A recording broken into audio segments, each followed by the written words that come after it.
Hi guys, आज आपण ना कोमलची मज्जा घेऊया. कोमल कोमल इकडे आहे ना यार. ते रिमोट दे ना मला खालचा. तुला माहित आहे ना मी प्रेग्नेंट आहे. तू का मला वाकायला लावतो असे काम? यार मी खूप थकून आलो, दे ना. तर मग मी वाकू? थोडं तर वाकायचं यार. उचल. मी नाही उचल. बरं ठीक आहे, सॉरी.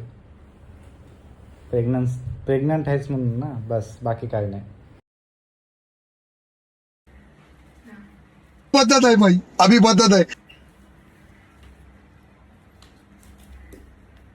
कोमल, तुला किती वेळा सांगितले मी, काय? ते पैसे कोणाचे पडलेत बघ बर. ते कुणाचे येत? माझे नाहीये. हा, माझे नाहीये, पण आता कुणाचे येत? मला सापडले. कुठे पडतात तुझे पैसे ना? माझे येते. नाहीयेत, पण मला सापडले हे. व्हिडिओ का काढतोय तू फसलीस आता भाई, व्हिडिओ का? फसलीस तू आता.